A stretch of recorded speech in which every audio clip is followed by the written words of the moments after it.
Ramadan nous apprend quelque chose que nous avons presque oublié. Il nous apprend à être réellement présent, en tout cas tout du moins si on veut apprendre. Nous vivons dans un monde où tout capte notre attention, mais très peu nourrit notre présence.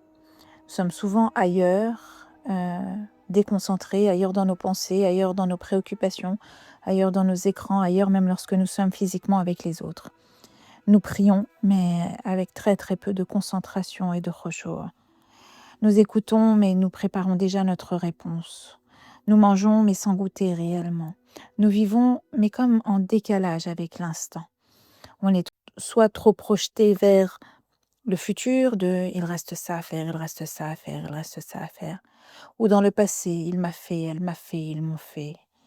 Et Ramadan vient doucement interrompre cette absence permanente. Le jeûne ralentit le rythme. Il modifie nos habitudes, il casse l'automatisme de nos journées. Et ce ralentissement n'est pas un accident, c'est une pédagogie. Allah a créé un espace où nous ne pouvons plus vivre uniquement en pilote automatique. La faim nous ramène au corps, au présent. La soif nous ramène à l'instant. La fatigue nous ramène à nos limites. Et soudain, nous redevenons conscients de chaque gorgée d'eau au moment du maghrib et de la douceur de l'eau quand on boit, conscients de la valeur d'une date, conscients du silence de la nuit, conscients d'une invocation murmurée quand tout le monde dort, conscients du plaisir de prier tous ensemble au Jama. Ramadan nous apprend que la spiritualité n'est pas ailleurs que dans la vie. Elle est dans la manière d'être présent à ce que l'on vit tous déjà.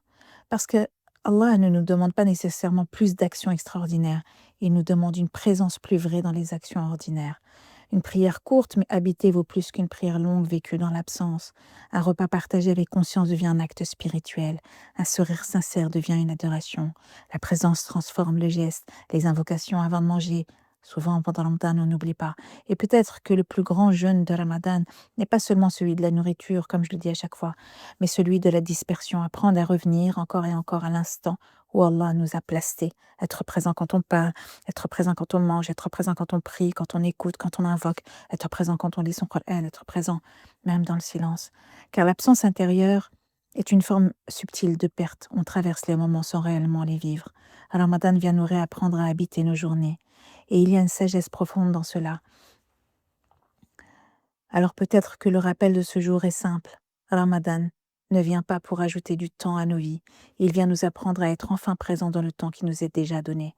Et lorsque la présence revient, quelque chose s'apaise, le cœur ralentit, l'âme respire, et l'on découvre que ce que nous cherchions ailleurs, dans cette attente, était déjà là, dans un instant vécu pleinement, sur le regard d'Allah.